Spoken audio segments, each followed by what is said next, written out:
বন্ধুরা, তোমাদের বাগানের লেবু গাছগুলোর কি এখনো পর্যন্ত গুটি সেট হয়নি? লেবু গাছের পাতাগুলো কি ধীরে ধীরে হলুদ হয়ে যাচ্ছে, অথবা লেবু গাছের ডালে কি ডাইব্যাক আসছে? লেবু গাছে প্রচুর পরিমাণে গুটি সেট হওয়ার জন্য কি খাবার দেবে সেটা কি একেবারেই বুঝতে পারছো না?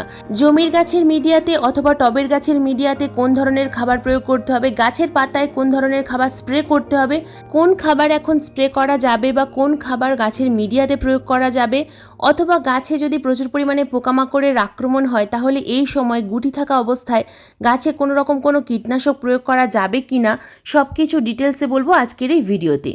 তাই আজকের এই ভিডিওটা কেউ স্কিপ করে দেখো না বন্ধুরা, স্কিপ করে দেখলে অনেক কিছুই মিস করে ফেলবে। নমস্কার, আমি লাবণী, আমার বাগানে তোমাদের সবাইকে জানাই স্বাগত। বন্ধুরা, আমরা প্রায় প্রত্যেক বাগানিরাই আমাদের বাগানে কিন্তু ফুল গাছের সাথে সাথে একটা দুটো লেবু গাছ অবশ্যই প্রতিস্থাপন করি। কিন্তু লেবু গাছ প্রতিস্থাপন করার পর অনেক সময় দেখা যায় যে সেই লেবু গাছে কিছুতেই ফুল আসছে না, অথবা যদিও বা ফুল আসে সেই ফুল কিছুদিনের পর যখন ফলে পরিণত হয় সেই ফল হলুদ হয়ে ঝরে পড়ে। ছোট ছোট মটর দানা সাইজের লেবু যখন ঝরে পড়ে, এই লেবু ঝরে পড়ার পিছনে কিন্তু বিভিন্ন ধরনের কারণ থাকে। পর্যাপ্ত পরিমাণ খাবার না পাওয়ার কারণেও কিন্তু ছোট ছোট লেবু হলুদ হয়ে ঝরে পড়ে। তাই আমাদেরকে কিন্তু গুটি সেট হওয়ার জন্য প্রত্যেকটা লেবু গাছে পর্যাপ্ত পরিমাণ খাবার প্রয়োগ করতে হবে। তো কি খাবার প্রয়োগ করতে হবে অবশ্যই আমি এই ভিডিওতে বলবো। তার আগে বলবো আরও একটা যে কারণে আমাদের গাছের লেবু ঝরে পড়ে, আমরা যদি লেবু গাছগুলোকে ছায়া জায়গায় রেখে দিই, যদি পর্যাপ্ত পরিমাণে রোদ্দুর না গাছ পায় তাহলেও কিন্তু গুটি হলুদ হয়ে ঝরে পড়ে। গাছের লেবু বড় হওয়ার জন্য পর্যাপ্ত পরিমাণ সূর্যালোক কিন্তু অবশ্যই প্রয়োজন। পর্যাপ্ত পরিমাণ সূর্যালোক না পেলে গাছের লেবুগুলো কিন্তু কিছুতেই বড় হয় না। 3 নম্বর হলো পোকামাকড়ের আক্রমণ। লেবু গাছে প্রচুর পরিমাণে ল্যাদা পোকা, লিফ মাইনার এবং ম্যাপ পোকার আক্রমণ হয়। এগুলো ধীরে ধীরে ফলের রস শোষণ করে এবং ফলগুলো ধীরে ধীরে হলুদ হয়ে ঝরে পড়ে। এছাড়া 4 নম্বর যে কারণ, টবের মাটি ফল থাকা অবস্থায় যদি একেবারে শুকিয়ে যায় তাহলেও কিন্তু গাছের লেবু হঠাৎ করে হলুদ হয়ে ঝরে পড়ে।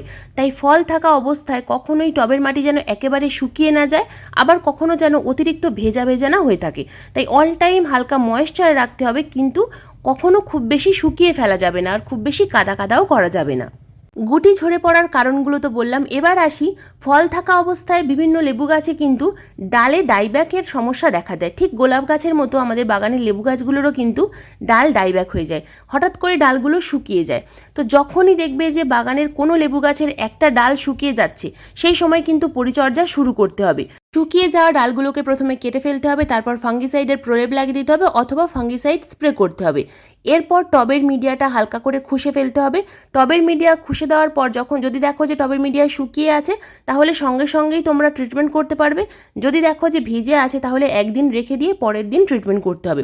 তো কিভাবে আমরা ট্রিটমেন্ট করব, এটা হলো রুট ট্রিটমেন্ট। বন্ধুরা, আমরা যেমন বাগানের জবা গাছ, গোলাপ গাছ বা অন্যান্য গাছের রুট ট্রিটমেন্ট করি, ঠিক সেইভাবে কিন্তু আমরা আমাদের লেবু গাছেরও প্রতি মাসে একবার করে রুট ট্রিটমেন্ট করব। তবেই আমাদের বাগানের লেবু গাছগুলো সুস্থ থাকবে। তো রুট ট্রিটমেন্ট করার জন্য আমি এখানে নিয়ে নিয়েছি 1 লিটার জল। 1 লিটার জলে আমি দিয়ে দেবো হিউমিক অ্যাসিড। হিউমিক অ্যাসিড নিতে হবে 2 গ্রাম, কিন্তু তোমরা অনেকেই বুঝতে পারো না যে 2 গ্রাম আমরা কিভাবে মাপবো। তো এই ধরনের একটা ওয়েট মেশিন, ছোট্ট ওয়েট মেশিন তোমরা কিন্তু ফ্লিপকার্ট, অ্যামাজন থেকে সংগ্রহ করতে পারো। তো আমি আমার ডেসক্রিপশন বক্সে লিঙ্ক দিয়ে দেবো, তোমরা চাইলে কিন্তু এটা বাই করতে পারো। দেখো এটা কিভাবে ব্যবহার করতে হয়, এখানে অন অফ করার সুইচ রয়েছে। এই অন অফ করার সুইচ অন করলেই এখানে দেখা যাচ্ছে যে 0। তো এখানে আমি একটা ছোট্ট কাগজ রেখেছি, কাগজের ওপর প্রথমেই আমি দিয়ে দেবো আইসক্রিম চামচের 1 চামচ পরিমাণ ফাঙ্গিসাইড। তো প্রথমে আমি নিয়ে নেব ফাঙ্গিসাইড, কপার বেস ফাঙ্গিসাইড নিতে হবে এখানে। যেহেতু গাছের ডাইব্যাকের সমস্যা এসেছে তাই একটু ভালো মানের ফাঙ্গিসাইড নেওয়ার চেষ্টা করবে। তো আমি এখানে টাটা ব্লাইটক্স ফাঙ্গিসাইড নিয়ে নিলাম। ভর্তি ভর্তি করে আইসক্রিম চামচের 1 চামচ নিলেই কিন্তু 2 গ্রাম হয়ে যাচ্ছে। দেখো এখানে 2 গ্রাম নিয়ে নিলাম আমি কপার অক্সিক্লোরাইড যুক্ত টাটা ব্লাইটক্স ফাঙ্গিসাইড। তো 2 গ্রাম পরিমাণ টাটা ব্লাইটক্স ফাঙ্গিসাইড 1 লিটার জলের মধ্যে মিশিয়ে দেবো। এরপর নিয়ে নেব 2 গ্রাম হিউমিক অ্যাসিড। হিউমিক অ্যাসিডও ঠিক একই রকমভাবে আইসক্রিম চামচের ভর্তি ভর্তি করে মেপে নেব। তো হয়ে গেল 2 গ্রাম পরিমাণ। তো এই 2 গ্রাম হিউমিক অ্যাসিড এবং 2 গ্রাম টাটা ব্লাইটক্স ফাঙ্গিসাইড মিশিয়ে আমি কিন্তু গাছে প্রয়োগ করব। দেখো ঠিক এইভাবে যদি তোমরা মেপে নিতে পারো তাহলে কিন্তু খুব ভালো হয়, কারণ গাছে অতিরিক্ত কোনো কিছু প্রয়োগ করা যাবে না। সব সময় যে কোনো খাবার মেপে যদি গাছে প্রয়োগ করা যায় গাছ কিন্তু ভালো থাকে। তো 1 লিটার জলে খুব ভালোভাবে মিশিয়ে নিলাম এবং এই যে লিকুইডটা তৈরি হলো এই লিকুইডটাই আমরা কিন্তু টবের মিডিয়াতে প্রয়োগ করব। তো লেবু গাছ, গোলাপ গাছ, জবা গাছ যে কোনো গাছে যদি দেখো যে ডাইব্যাকের সমস্যা আসছে তাহলে এই লিকুইডটা তৈরি করে যদি তোমরা গাছে প্রয়োগ করতে পারো প্রথম যখন গাছে প্রচুর ডাইব্যাকের সমস্যা আসবে তখন কিন্তু প্রতি সপ্তাহে একবার প্রয়োগ করতে হবে, তারপর প্রতি মাসে একবার প্রয়োগ করলেই যথেষ্ট। বন্ধুরা, এবার আসি গাছে পোকামাকড়ের কথায়। প্রচুর পরিমাণে পোকামাকড়ের কারণে গাছের পাতা খারাপ হয়ে যায়, গাছের লেবু ঝরে পড়ে, তো গাছটা সম্পূর্ণরূপে কিন্তু অনেক সময় মারা যায়। তো যে গাছে লেবু নেই সেই গাছে আমরা কোন কীটনাশক প্রয়োগ করব, আর যে গাছে লেবু আছে সেই গাছে আমরা কোন কীটনাশক প্রয়োগ করব। প্রথমে দেখাই যে গাছে লেবু নেই, অর্থাৎ লেবু না থাকা অবস্থায় আমরা কোন কীটনাশক প্রয়োগ করব। প্রফেক্ট সুপার কীটনাশক, এটা প্রফেনোফস প্লাস সাইপারমেথ্রিন 4% EC, এটা তোমরা কিন্তু 1 লিটার জলে 1 ml মিশিয়ে গাছের পাতায় 15 দিন অন্তর অন্তর বিকালবেলা স্প্রে করবে, খুব ভালো রেজাল্ট পাবে। আর যদি গাছে লেবু থাকা অবস্থায় নিম তেল স্প্রে করবে। লেবু থাকা অবস্থায় রাসায়নিক কীটনাশক প্রয়োগ না করাই ভালো। লেবুর সাইজ যখন অনেক বড় হয়ে যাবে সেই সময় তোমরা কিন্তু রাসায়নিক পেস্টিসাইড ইউজ করতেই পারো, কিন্তু লেবুর ফুল থাকা অবস্থায় বা ছোট লেবু থাকা অবস্থায় গাছে রাসায়নিক কীটনাশক প্রয়োগ না করাই ভালো। বন্ধুরা, এরপর যে কাজটা করতে হবে, টবের মাটিতে যদি প্রচুর পরিমাণে আগাছা থাকে সেই আগাছাগুলোকে তুলে ফেলতে হবে এবং নিড়ানির সাহায্যে টবের মিডিয়াটাকে হালকা করে খুশে নিতে হবে, উপর থেকে হালকা করে খুশে নিতে হবে। তো যে গাছে লেবু আছে সেই গাছে আমরা এই সময় কোন খাবার প্রয়োগ করব। বন্ধুরা, আমরা রাসায়নিক খাবারকে সবসময় প্রয়োগ না করে যদি জৈব খাবার মাঝে মধ্যে প্রয়োগ করতে পারি তাহলে কিন্তু খুব ভালো রেজাল্ট পাওয়া যায়।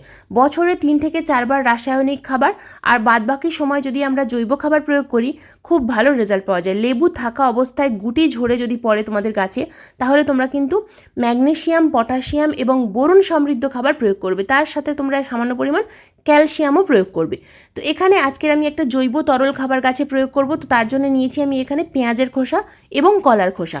পেঁয়াজের খোসা 4টে বা 5টা পেঁয়াজের খোসা, অথবা তার থেকেও বেশি নিতে পারো। যদি অন্যান্য গাছে প্রয়োগ করতে চাও সেক্ষেত্রে একটু বেশি পরিমাণে পেঁয়াজের খোসা নেবে, আর সঙ্গে নেবে 4-5টা কলার খোসা, অথবা যদি বেশি পরিমাণে খাবার তৈরি করো সেক্ষেত্রে 10টা কলার খোসা নেবে। তো এইভাবে খাবারটা আমরা 3 দিন ভেজাবো। 1 লিটার জলের মধ্যে 5টা কলার খোসা এবং 4টে পেঁয়াজের খোসা আমি ভিজিয়ে রেখেছিলাম। তো 3 দিন পর এটা দেখো, একটা অন্য পাত্রের মধ্যে 500 ml সাধারণ জল নিয়েছি, তার মধ্যে এই লিকুইডটা অর্ধেক পরিমাণ আমি ছেঁকে নেব। সরাসরি কোনো গাছে কোনো খাবার প্রয়োগ করা যাবে না, সেটা জৈব হোক বা রাসায়নিক হোক। তবে বন্ধুরা, এই সময় গ্রীষ্মকালে যদি তোমরা লিকুইড খাবার প্রয়োগ করতে পারো তাহলে খুব ভালো রেজাল্ট পাওয়া যায়, কারণ পুষ্টির অভাবে গাছের লেবুগুলো কিন্তু হলুদ হয়ে ঝরে পড়ে। তাই এই ম্যাগনেসিয়াম, পটাশিয়াম এবং বোরন সমৃদ্ধ খাবার হিসাবে আমরা যদি এই কলার খোসা এবং পেঁয়াজের খোসা ভেজানো জলটা গাছে 10 দিন অন্তর অন্তর প্রয়োগ করি, একটাও লেবু কিন্তু আর ঝরে পড়বে না। তো আমি দেখাচ্ছি যে 10 ইঞ্চি টবে আমি 500 ml করে প্রয়োগ করলাম। যদি এর থেকেও বড় সাইজের টব হয় সেক্ষেত্রে আমরা কিন্তু 1 লিটার সম্পূর্ণ লিকুইড তরলটাই প্রয়োগ করব। বন্ধুরা, লেবুর গুটি যখন একটু বড় সাইজের হয়ে যাবে তোমরা কিন্তু তোমাদের হাতের কাছে যদি কোনো রকম কোনো মিশ্র জৈব খাবার থাকে সেটাও এই টবের মিডিয়াতে বা জমির গাছে প্রয়োগ করতে পারো। তো যে লিকুইডটা দেখালাম এই লিকুইডটা কিন্তু তোমরা তোমাদের বাগানের জমির গাছেও প্রয়োগ করতে পারো, তবে পরিমাণে একটু বেশি প্রয়োগ করতে হবে। মিডিয়াতে খাবার প্রয়োগ করার পাশাপাশি প্রতি 15 দিন অন্তর অন্তর গাছের পাতায় মাইক্রোনিউট্রিয়েন্ট স্প্রে করতে হবে। তো আমি আমার বাগানে যে মাইক্রোনিউট্রিয়েন্ট স্প্রে করি সেটা হলো মোবোমিন। এই সমস্ত যে কোনো ফলের গাছে মোবোমিন মাইক্রোনিউট্রিয়েন্টসটা কিন্তু খুব ভালো কাজ করে। তো মোবোমিন মাইক্রোনিউট্রিয়েন্টস তোমরা কিন্তু 1 লিটার জলে 1.5 থেকে 2 গ্রাম মিশিয়ে প্রত্যেকটা গাছে ভালোভাবে স্প্রে করবে।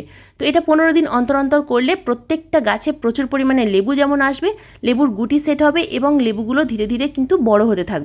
তো এটা জমির গাছে অথবা টবের গাছে প্রত্যেকটা গাছেই স্প্রে করা যায়।